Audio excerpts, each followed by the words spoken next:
We're getting a little political today. My guest is everywhere. I'm talking everywhere. You think I'm everywhere? She is everywhere, and for great reasons. Areva Martin is here and breaking into next.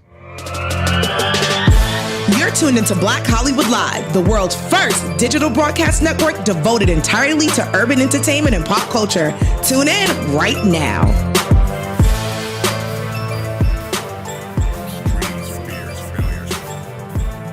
That's right.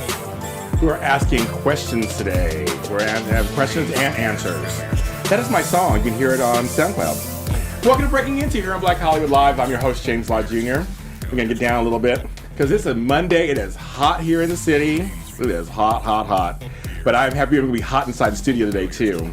I have a great guest. I've been trying to get on the show for a while, but she's a little busy. She's got some things going on. Besides her show, Face the Truth, we're going to talk about Vivica Fox and all that. I worked with her on a movie. She's great. But Face the Truth, she's on there. But she also has been on things, you've seen her on things like Dr. Phil, The Doctors. She did a couple seasons of The Doctors. Yes. I've seen her. I actually saw her recently on my friend Shirley Ralph's show, Divas. Yeah. No, I saw on that one. You were good on that. That was a good I good love interview. Cheryl. Yes. She's awesome. One of the nicest people. Yes. Like, and one of the most real people out there.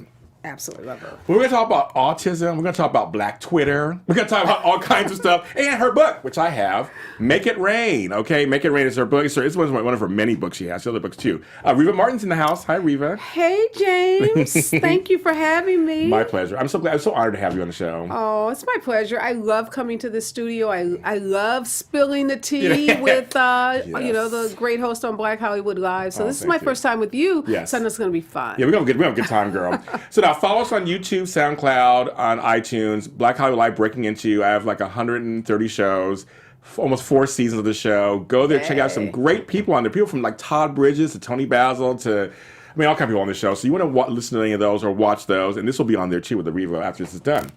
Okay, girl. First of all, congratulations. This book came out, last year? Yes, March of 2018, Yes. and it is a national bestseller. Yes, it is. It hit the top of Amazon the first day it came out in pretty much, 10 or 11 different categories. I have a ton of positive reviews, and I got to tour the country and meet all kinds of amazing people talking about how they find their authentic voice and how they make it rain in their own lives. So I've been really happy. Yes, it's how to use the media to revolutionize your brand and your business and brand, which I think is so important. People need to know how to do that to be effective.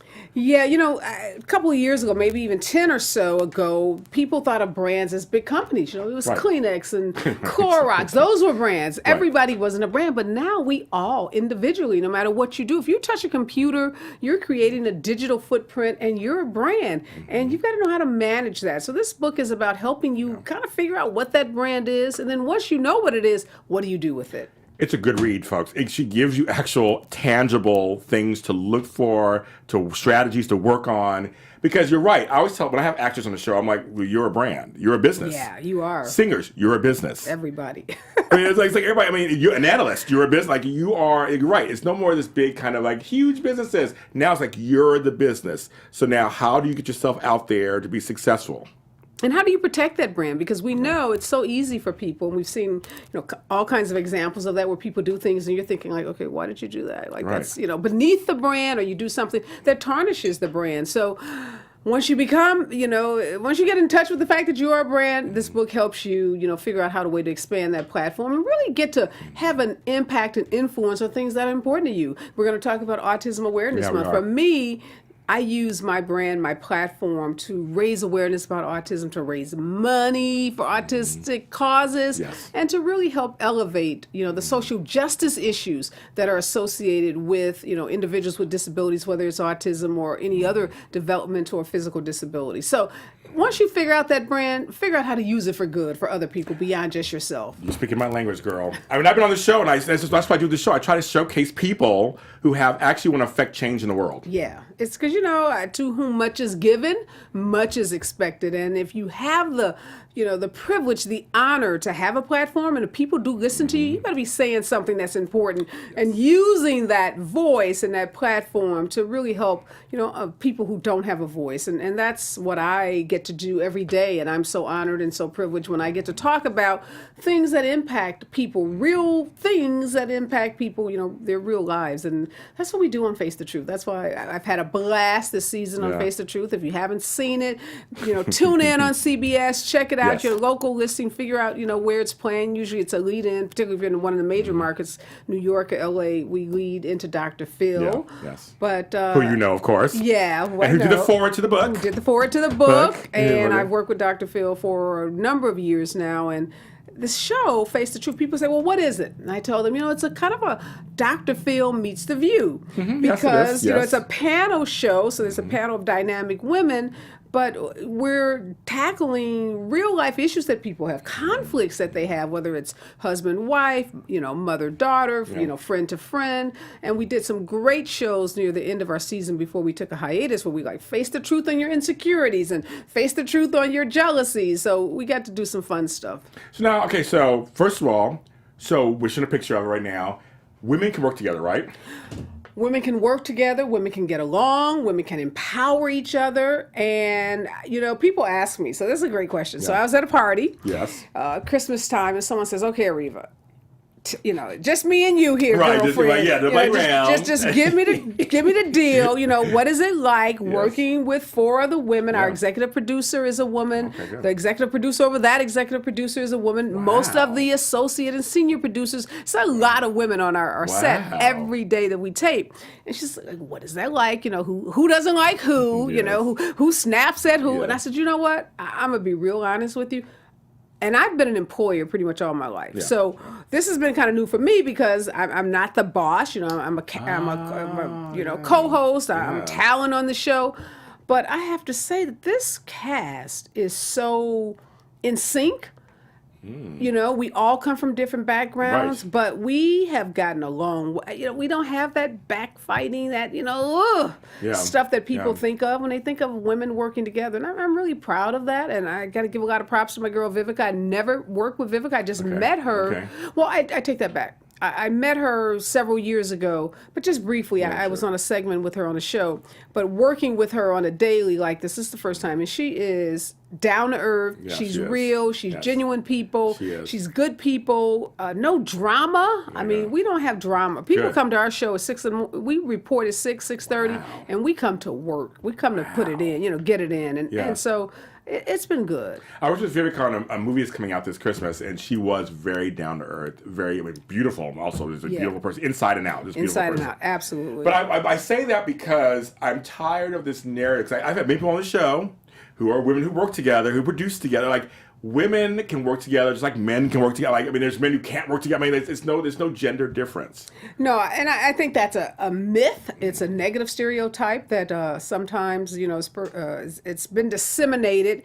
and it follows women. And it's unfortunate. And I hope today this conversation starts to break down that narrative. Yes. And, dispel of that narrative that somehow women, that we're naturally competitive with each other and we can't get along. I'm going to be looking at your hair and your outfit and checking out your shoes and wondering how you're doing vis-a-vis me. But I love on our show, everybody comes to the project, comes to the show, and they contribute from their area of expertise, their background, their life experiences, their real experiences, and we respect that they're different. And that's what makes the show good, is that they complement each other. And it's not about, me comparing myself to the person on my right or my left, but, being my authentic self and then supporting, the people that I get to work with every day. Now, you are an award-winning attorney. Yes. Now, but did you know when you were an attorney that this world of entertainment and infotainment and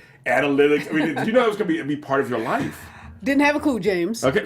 Just keeping it real. Right, no, right. No. I graduated law school and I wanted to change the world. I was going to be this civil rights crusader. Yes. I was going to help the little man. I had grown up poor in the housing projects and I didn't like all the inequities that I saw in my community, and I thought I would use the law in a traditional civil rights way, like Thurgood Marshall, I'd be in court. I'd be, litigating those big, important, landmark civil rights cases that, people talk about and write about. So I got to do a little of that before my career took this kind of hard right. But, the beauty of what I get to do now, I still get to have that impact that I thought I would have in the courtroom. You do. But in some ways, it's even larger because when I was a traditional litigator, I could help you. You come in my office, you're my client. I go to court, we win. We're great. But now, when I get to sit, on a show and we're talking about the inequities that exist in our criminal justice system, and we're talking about, police brutality and how African Americans are treated differently in our criminal justice system.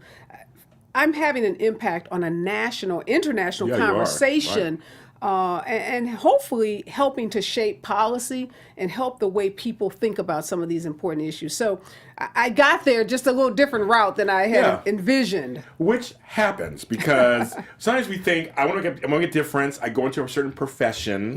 They think that's going to be it. But then I guess you said yes to things. I said yes. I said yes. I said, I'm open. Yes. And I tell people, don't be afraid. I give a lot of speeches. And, it's Women's History Month in March. So I gave a couple of Women's History Month speeches to groups of female leaders. And that's one of the things I talk about. Be flexible, be agile. You started at this company and you thought you were going to be the head engineer, but an opportunity comes along for you to get out there and work in the sales department or, to work in some other department. Don't be afraid to get out of that comfort zone because you never know what you might find and discover something about your abilities, your skills, what you like, you dislike. I agree. And I believe we can. I love this age and this era that we live in because we don't have to be in those boxes. Not anymore. We get to do 5, 6, 7 different things. We don't have to just be that lawyer or be that banker. You can be the lawyer that works on TV, that runs a nonprofit, that loves fashion, that gives fashion. You can do all of that. And that's what's so great, I think, about the time. That's what I said. You work. I work. I love it. But you seem like you're really enjoying yourself. Like you said, you're saying it just now, but I see when I watch you, you're really enjoying yourself. You're having a good time. Yeah, and when you love what you do, it doesn't feel like work. And I hope this book and the work that I do on TV and the work that I do through my nonprofit, I try to inspire people, find your passion. And I just was at a speech yesterday. The great Congressman Elijah Cummings was in town, and I went to hear him it was kind of this intimate conversation with Congressman Cummings. And he said, let your passion fuel your purpose. And he talked about how he found his passion and how his passion, really fueled the purpose that he's now living out in the Congress. And so, those words really resonated with me. So, anybody out there, if you're wondering why you're not fulfilled every day, look at, are you really living out your true passion? I found my passion at 40. So, 10 years ago. Love it. And see, that's a myth, too. People think, oh, you know what? I'm 40, I'm 50, I'm 60.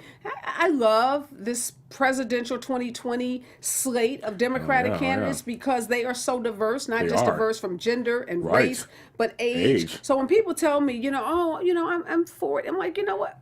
The man in the White House is 70 plus. Right. The leading candidates, on the Democratic, ticket are 70 plus.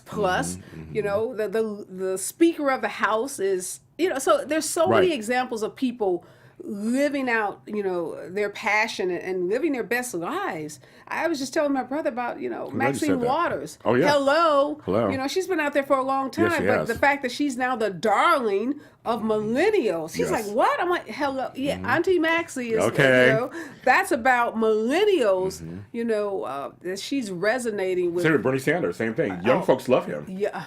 He's old. He's old. Sorry, folks, he's old. Yeah. But young folks love him. But go to one of his, rallies and look at the number of people that are 21, 22 years old. So that just says to me, age ain't nothing but a number. And you're right. And I'm so glad you said it because I just feel like I do speaking too, and always saying it doesn't matter when you find it, just find it. And then do something with it. Don't just find it. Oh, that's true. That's true. Do something with it. Yes. Because some people will talk things to death. and don't do nothing about it. I know English. I went to college, but I'm going to say it that way. They don't do nothing. Nothing. They don't do nothing about it. And they keep talking about it. And talking about it. Well, one day I'm going to. One day, and then later on, you're like, I shoulda, coulda, woulda. Yeah, and then regrets, and they set in. And, again, that's why in the book I talk about, you don't have to have a lot of money. See, that's again the beauty. Yes. Nowadays. You got a computer. Hey, you got a smartphone. Yes. You can create so much that, used to cost a lot of money. When I started my law firm some years ago, if you wanted to reach people, you had to buy an ad. You had to go out and spend money on marketing and, go and copyright an ad. Now you just... start an account. Self-publishing is big. Everything. You can upload build things. Your platform. Right. Go out and create content, and then you put that content out, in the universe, and people will come.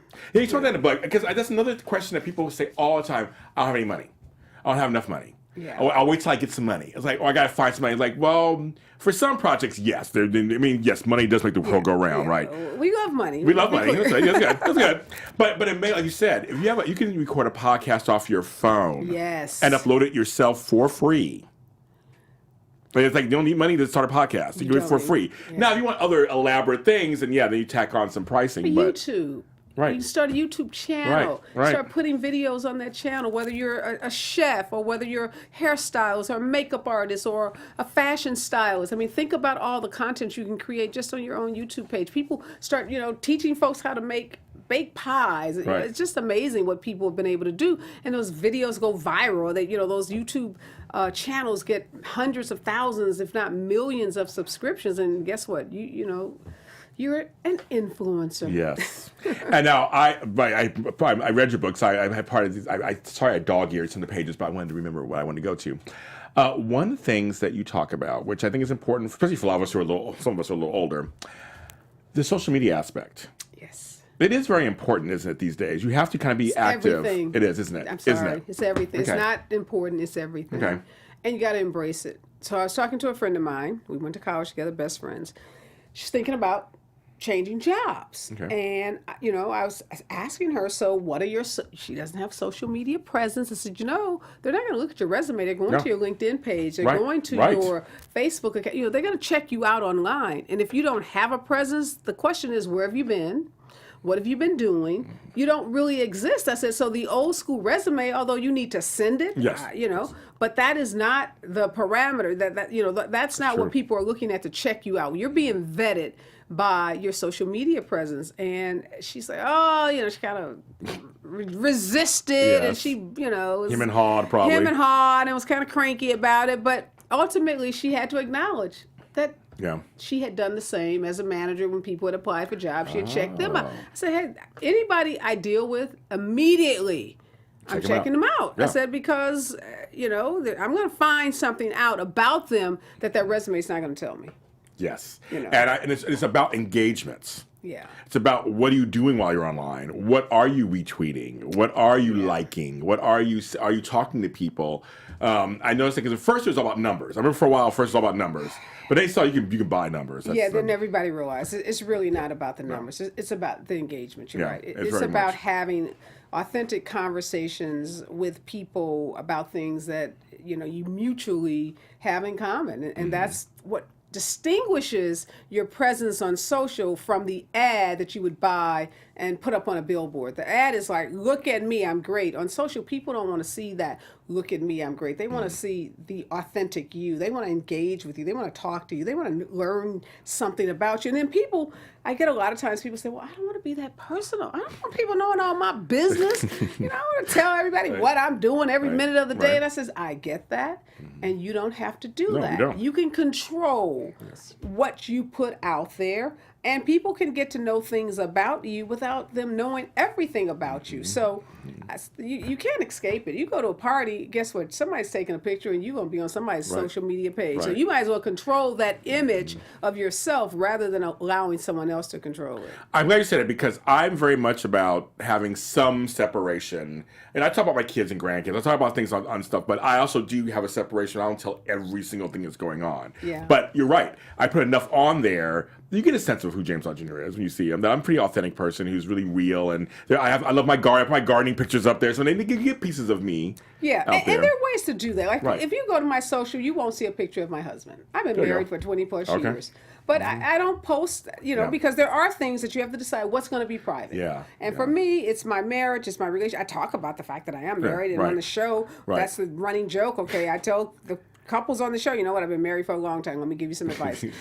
But I don't make my, where we go and celebrate birthdays or, how we celebrate family events. Right. Those aren't the things that I'm posting on social. Right. I'm posting more about the things that represent my professional brand, advocacy, things about, social justice issues, things about, women empowerment, the work I do on behalf of children and, children as a children's advocate. So, if you read my books, you follow me online, you're going to know a whole lot about me. You're going to know about my kids. I talk about them a lot. Yeah. I talk about growing up in the housing project. I talk about my grandmother and godmother. So I feel like you know enough that I can keep some things private. So. As she should. Yes. Her business. You gotta have something private. For yourself. Okay, I want to switch gears a little bit because this actually leads to this because I wanted to ask you because I've interviewed many analysts on different shows I do. What do you think makes a good TV legal analyst? Because you do a lot of different shows. You've been on so many different things, and you're on for that either 3 minutes or 5 minutes or whatever, how long the segment is. Yeah. What do you think makes a good analyst? I think, one, you got to do your homework.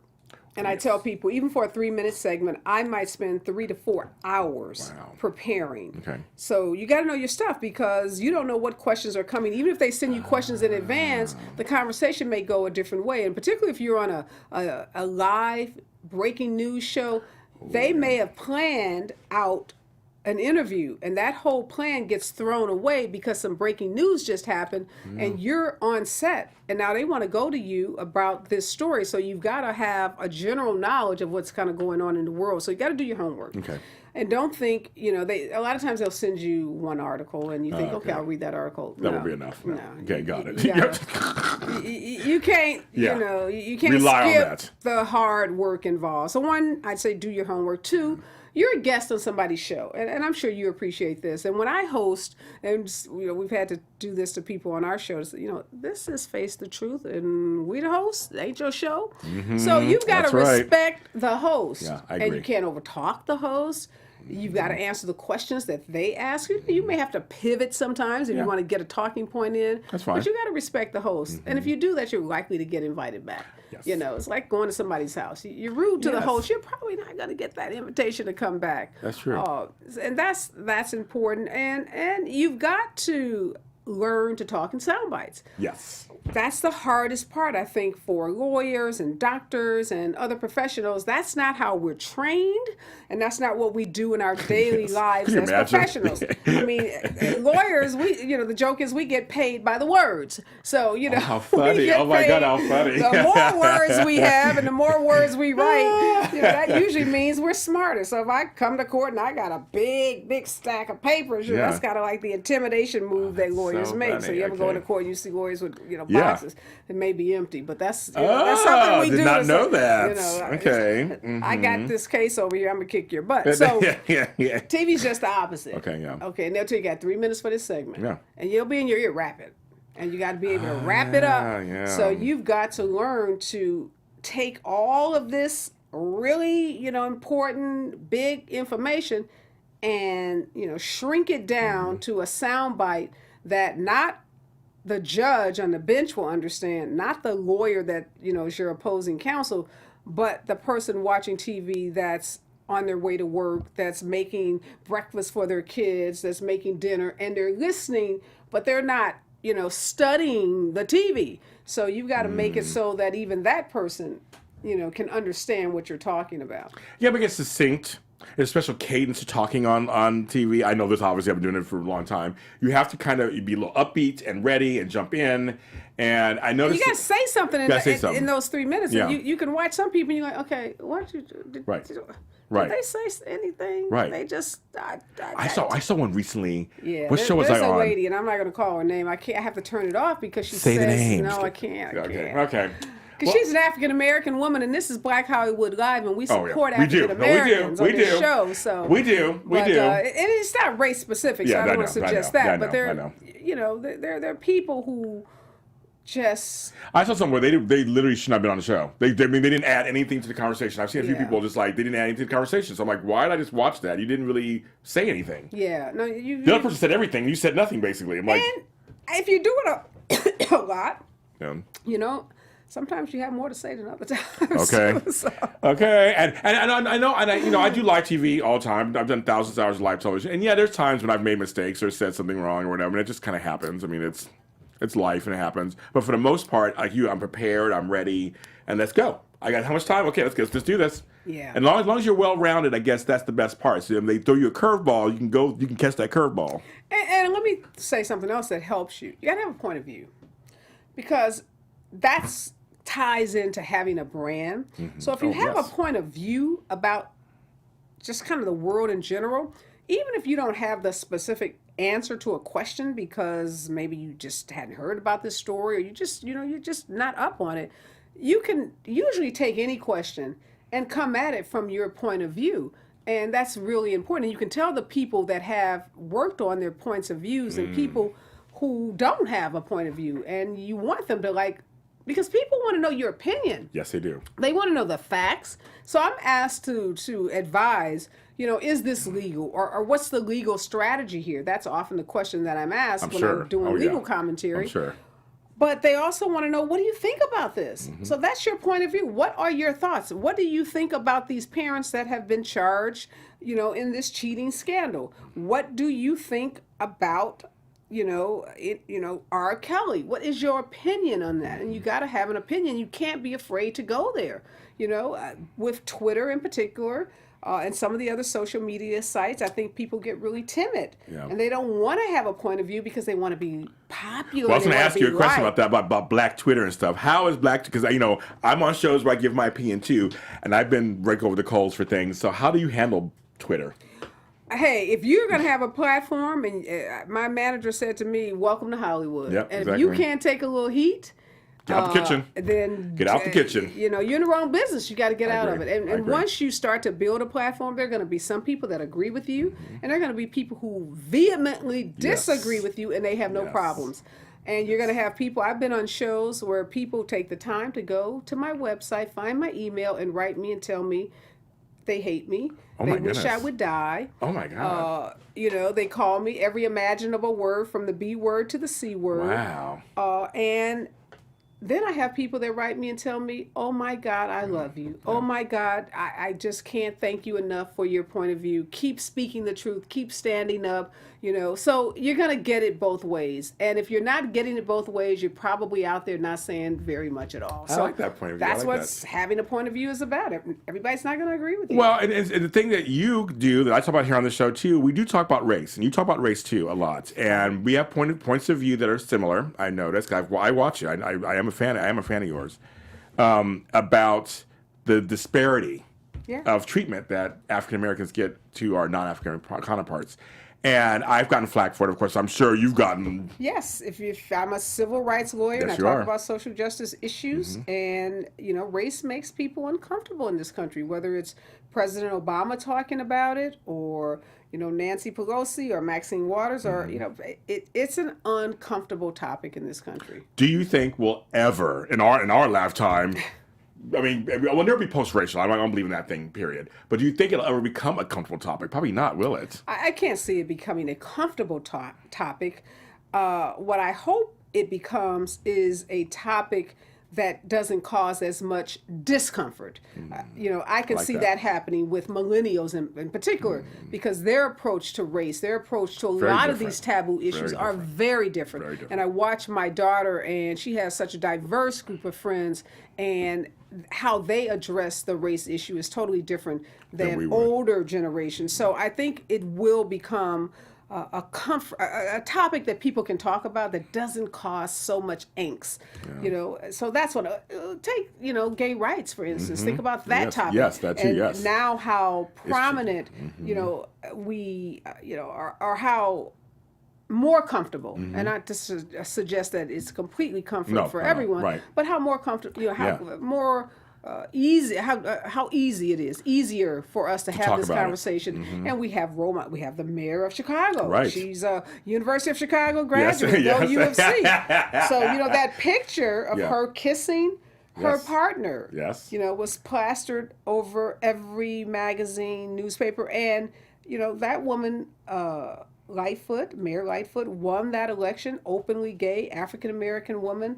It can happen. It can happen, and now we have Mayor Pete. Pete Buttigieg. He's doing his thing. Buttigieg, who is taking on the issue of the presidency, and he's a veteran. He's a veteran. So he's breaking down the stereotypes of like what you think a gay person is. Yes, absolutely, and he's talking openly about the issues of homosexuality. Yeah, yes. He just gave a speech the other night, talking about, hey, if you got issues with me, you better talk to my creator, because I didn't have anything to do with this, He said he believes in God too. He said he believes in God. So, I mean, that's the whole thing. He believes in God. He talks a lot about his faith.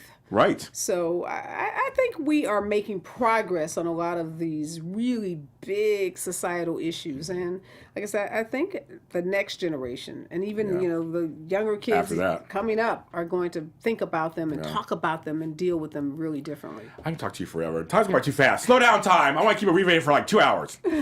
So I want to talk about it's Autism Awareness Month, as everybody knows. And as many of you guys know, 2 weeks ago we had the Chronicles Jessica Wu on here, and I just actually told about the show off camera. I'm so excited about that. Yeah, it's going to be really great. Check it out. You're going to check it out. It's coming out this month, and it's a great series, second season. The lead character is biracial, and she has autism. She's a superhero. So you want to make sure you check that out. So now for you've had a book. You wrote a book about autism, and you have a son with autism. And I have a foundation. Yeah, so I wrote a book called The Everyday Advocate. After my son was diagnosed, I just had a really, really difficult time accessing services for him. Wow. And I didn't like what I saw in some of the underserved communities in LA County. I didn't like the disparities of services that families got, the lack of information, the lack of access to high quality medical care. And it wasn't just African Americans, it was Latinos, it was other ethnic groups, and so ethnic minorities. And I started a foundation called Special Needs Network, and this foundation's been in existence for 11 years. We have served over 50,000 families. We've been involved in statewide legislation. We have boots on the ground training parents how to, raise their voices, how to be advocates for their own parents. We do a lot of services, from free summer camps to actual in-home intervention therapies. We're building this amazing autism center on the campus of MLK Hospital. Okay. I've had the opportunity to, be involved at the national level, providing input on how even the federal government can better serve underserved communities where you have individuals with autism. So Autism Awareness Month, this is a month where we raise awareness to promote acceptance, to teach people that people with autism are just like you, they're just like me, they're people that are hardworking, they're smart, they want to be active members in their communities. So this month we get to do that. We do a lot of free events. We have tell them. Yeah, so on April 13th we have a free fun day. We're going to take kids and their parents to a park, Kennethon Park in Los Angeles. Oh, yeah, I know that is. Great park. And we're going to have a 5K walk run. We're going to do some fun activities. We're going to have a bunch of health screenings and some other resources available. And then at the end of the month, on the 27th, Saturday the 27th, we're going to do a full day of workshops and, resources to families to help them learn how to advocate, how to become advocates for their kids at school, in the healthcare system, and just provide parents with lots of free resources. So that's 2 big events. You can go to our website, specialneedsnetwork.org, and get our calendar of events for the month of April. We're going to be at First AME Church Sunday, the last Sunday in the month, raising awareness, because faith-based organizations can play a really big role in breaking down the stereotypes and helping families feel comfortable to seek diagnoses and to get the intervention services. So I started Special Needs Network going into Black churches and talking to parents and really getting them to access to services that were available. So we know in the Smart. Black community, the Black church is Right, everything. right, no, right. So Right. I was saying, very smart of you. I mean, that's what you be doing. Because here's the thing. I think you said something a second ago. I'm really glad you said about the acceptance, because the autism spectrum is wide also, and so there's different. Not everybody who's autistic is not the same. Yes. So it's a very it's a wide spectrum disorder. Yeah, Yes. so it's very wide. So you may know somebody who has you don't even know. Yes. And you're thinking, oh, they're a little weird, or this. Like, no, that's not it. They're not weird. They're not crazy. They have autism. And they're not sick. They're so not let's sick. dispel They're that not myth. sick. Not you sick. know, they're not sick, and it's really important that you did bring that up, because you could be sitting next to someone who on your job who's on the spectrum, but they're your coworker. They may have some awkwardness about their social skills. They may not be able to read social cues. Their language may be a little awkward, but they're lovable, likable people, and we just want people to accept them and understand. Just like we are inclusive in this country and our society, with people from all backgrounds.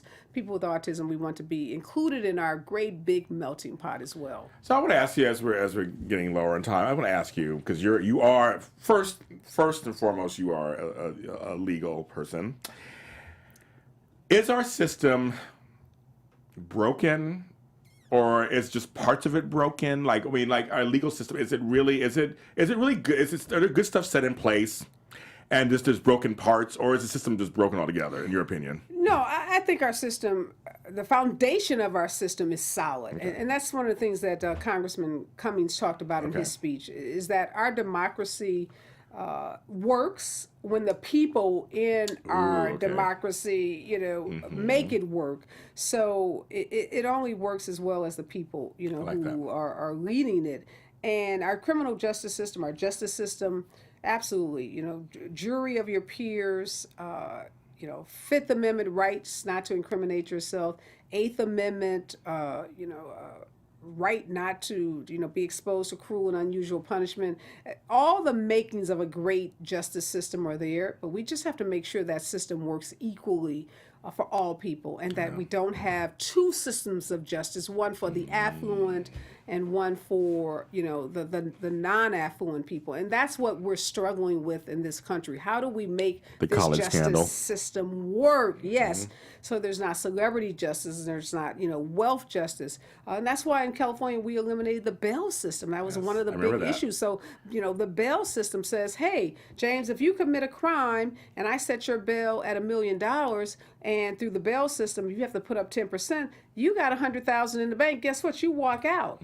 If I'm poor and I get that same $1 million bail and I don't have that $100,000, I sit in jail waiting trial. And the difference is you can go to your lawyer's office, you can help with your defense, you can go get a job and build references. So when you get to your court case, everyone can say glowing things about you. But guess what? Your neighbor, your neighbor across the track on the other side of the track has been sitting in jail. So they've been disadvantaged by that system, not because you're better inherently, just because you have more money. And there's something inherently unfair about that. So that's why there's been this big push to do away with the bail system, because it does disadvantage poor people. So, I mean, things like that can make our system better, can make our system more just and more equitable. Well, I bring it up because right now with that scandal, people are directly seeing class. They're seeing celebrity versus non-celebrity. There's a lot of things going on that are not just race right now. It's like you said. This is money. This is and I went to an Ivy League college, and I just saw some some report that some of these Ivy League schools, a third or more of their admissions are through legacy students. So legacy students means your father went there, your mother went there, your grandfather. So you have some leg up. And I think what shook us about the college scam is we already know if you're wealthy, you can make a huge donation. You can have a building, with your father or mother's name on it. You can endow a chair for a professor. There's so many legal ways that you can get a leg up. But, once we get into bribery, and submitting, false applications and people taking exams for you and cheating on these standardized tests, that's the line, that was crossed. that I think incense people all over this country, wealthy and non-wealthy people like says, well, wait a minute. These wealthy kids already have so many advantages. So, now to have the added advantage of being able to go through, as Rick Singer himself said, the side door. That's what made the whole scandal, I think so too. Just so I agree with outrageous. I agree with you on that. So, okay. I can talk to you for. You just have to sit down with me again another time. You're great, and I'm so glad you came on the show. Well, thank you. It's great to see you doing what you're doing and giving voice to so many people. I love that you had Zane on talking about his superhero series. So not only do we get autism in the media, we get African American woman, we get African American producers. So that's just great on so many levels. I know. Yes. Now I ask my guests the same 2 questions at the end of every show. Okay. And so now it's your turn. Okay. And you're a lawyer, so you probably understand. I believe language is very important. And so sometimes language can stump us and stunt our growth, but also language can empower us and make us fly and have wings. So in the English language, what word or phrase, I open up the phrase, do you think we should not say anymore? Ooh. Not say anymore. I should get rid of it. The N-word. Okay, yes. And what is your reasoning behind that? Because even though it's acceptable or been made acceptable in certain, lyrics and songs, trying to explain to people outside of the African American community why it's okay for us to use the word in our community, but not okay for them. The logic on that gets really twisted, gets really confusing. So, you know what? Some words, let's just find another word. Just do away with it. I agree with that. I do. I'm tired of that thing. Well, we can say it, you can't. At this point, it just gets... Yeah, it gets muddied. Yeah, very. Yes. Now, what word or phrase should we say more of in the English language? Ooh, we should say more of, you're okay. Oh, I like that. You're okay. I'm okay. You're okay. Mm-hmm. And that's acceptance. It is. Just acknowledging that you're okay just the way that you are. You don't have to be any more. You don't have to be any better. You don't have to be any wealthier. You don't have to be any more. You're just okay. You're okay. And in a positive way that we're all okay. And I think especially, everybody should hear this, of course, but I think especially in our black community, we should hear it more too, that our black men, our black boys, our black girls, our dark-skinned girls, our light-skinned, everybody should feel like you're okay. And you can put a twist on that to be, you're enough. Ooh, I like that too. Yeah, you're enough. Just the way you are enough. I just watched the HBO movie Native Son. I want to see it. I haven't seen it yet. Okay, I'm not going to... No spoiler Okay, alert. yes. I want to see it. It's a movie where I just wanted to grab the young man, the character, big, and say, you're enough. Yeah.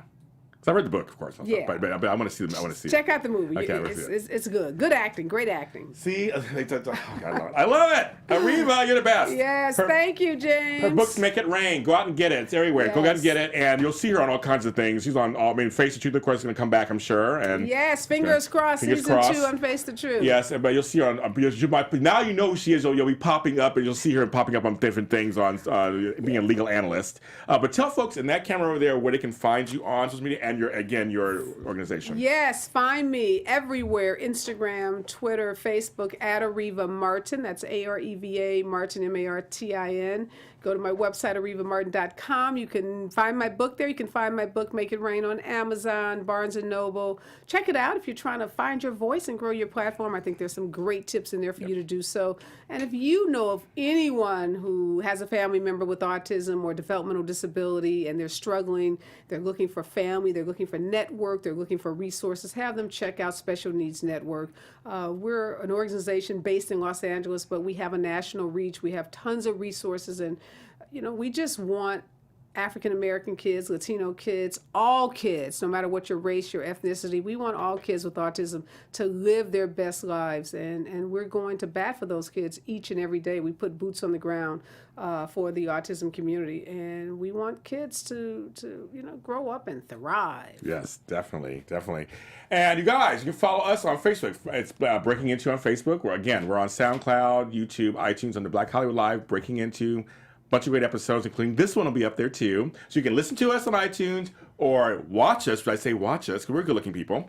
And watch us on YouTube. You can watch us and go ahead and when you're there, like, subscribe, comment, say something. You want something to say to her? Say it on there, and I'll pass it on to her, and she'll see if she answers you back. No. But go ahead and follow us there and all the great programs we hear at Black Hollywood Live. I'm James Lott Jr., of course, and you can follow me. We're all James Lott Jr.'s are sold on social media at James Lott Jr. on all social media platforms. It's everywhere. I made it so easy for you. And I have a new book out today. It's called Becoming a Hearty. It's for the When Calls to Heart series on Hallmark. It just got released today on Amazon. Wow, Kindle, thank you. Congratulations. Thank you. It's on Kindle and on regular on Amazon. Go out there and get it if you want to read some behind-the-scenes dish on how I do the show and how I like the show and different things that are going on there. It's right there. And all my music I do is on SoundCloud, iTunes, Spotify. It's all over the place, everywhere. Just go ahead and type in James Lott Jr. You'll find it everywhere you gotta go. But everyone, affect change in the world, lift each other up, share knowledge. I dedicate this episode to Nipsey Hussle, who passed away recently, around the corner from my house, actually. So my neighborhood has been lit this whole time. Yeah. Helicopters, police cars. But I'm seeing our community come together, actually, and they're trying to really work that out. And I feel so warm inside to see my folks coming together and realizing what great work he did in my neighborhood, literally in my neighborhood. I did a project with him, and he's a inspiring. He was an inspiring, not just rapper, but entrepreneur and social justice advocate. That's what I'm going to call him. Yes, a senseless tragedy. So absolutely. I want to dedicate the show to him and to anybody out there who's affecting change in the world. I'm James Lott Jr., and we'll see you next time. On behalf of our BHL staff, we would like to thank you for tuning in to Black Hollywood Live, the world's first digital broadcast network devoted entirely to urban entertainment and pop culture. Check out our Black Hollywood Live YouTube page for even more great programming and amazing content, and be sure to subscribe and like our channel when you do. I'm your BHL host, Nakia Monet, and you can find me on all social media at Kiki Boom Boom or at Black Hollywood Live. Black Hollywood Live, Hollywood redefined.